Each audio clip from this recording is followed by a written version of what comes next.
Hi friends, this is Niranjan. I am studying in final year BSc in Vivekananda College.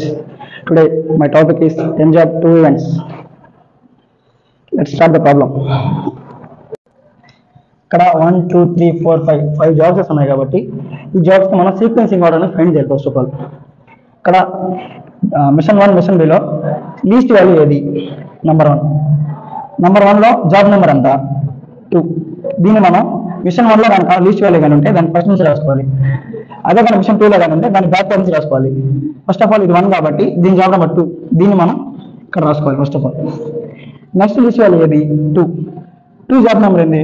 1. ఇది ఏ machine లో ఉంది? B machine లో ఉంది కాబట్టి మనం దీన్ని బ్యాక్ నుంచి రాసుకోవాలి. నెక్స్ట్ లీస్ట్ వాల్యూ ఏది? 3. ఇది ఏ మిషన్ లో ఉంది? మిషన్ ఏలో ఉంది. దీని జాబ్ నెంబర్ అంతా 4, దీన్ని మనం 3గా రాసుకుంటాం. ఇక్కడ జాబ్ నెంబర్ రాసుకోవాలి.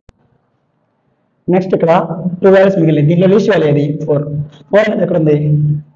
జాబ్ 2 లో ఉంది. దీని జాబ్ నెంబర్ అంతా 5 ఇక్కడ మనం వేసుకోవాలి. నెక్స్ట్ మిగిలింది 3 జాబ్. ఇది సీక్వెన్సింగ్ ఆర్డర్. ఇప్పుడు మనకు సీక్వెన్సింగ్ ఆర్డర్ వచ్చేసింది కాబట్టి దీన్ని బట్టి మనం టోటల్ రాసుకున్న టైం అలాగే ఐడియల్ టైం ఫైండ్ చేయాలి. ఫస్ట్లీ జాబ్స్ లో మనకు వచ్చిన సీక్వెన్సింగ్ ఆర్డర్ రాసుకోవాలి.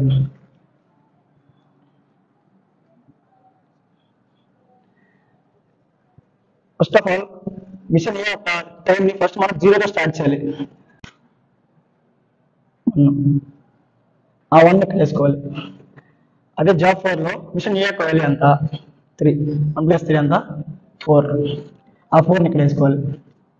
జాబ్ 3 లో మిషన్ ఏ యొక్క వాల్యూ ఎంత? 9. 13. ఆ 13 ఇక్కడ వేసుకోవాలి.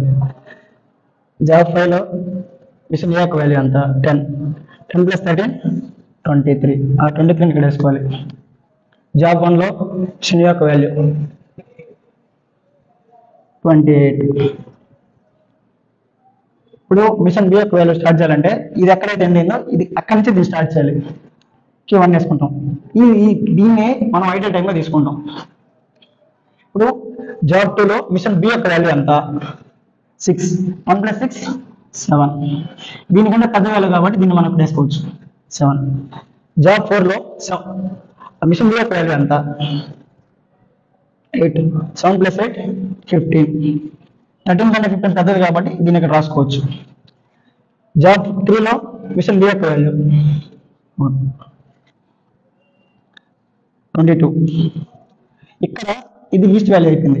దీనికంటే దాని పెద్దది కాబట్టి దీన్ని మనం +1 యాడ్ చేసుకోవాలి. ఎందుకంటే దీన్ని ఆల్వేస్ ఈక్వల్ గా ఉంటేనే అదే టైంలో తీసుకోవచ్చు మనం దీన్ని. ఇక్కడ +1 రాసుకోవాలి. ఇప్పుడు 23 లో జాబ్ 5 యొక్క మిషన్ బి యొక్క వాల్యూ ఎంత?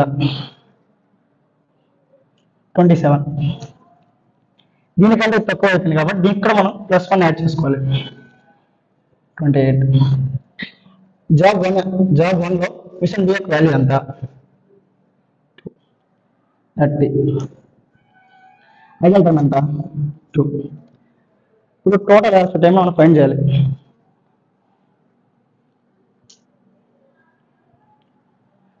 Total hours time is equal to machine B యొక్క అవుట్ టైం. ఇప్పుడు మనం ఐడియల్ టైం ఆఫ్ మిషన్ ఏని ఫైండ్ చేయాలి.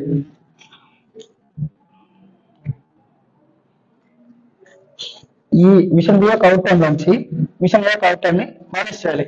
కాబట్టి 30 - 28 = 2. ఇది ideal measure of machine A.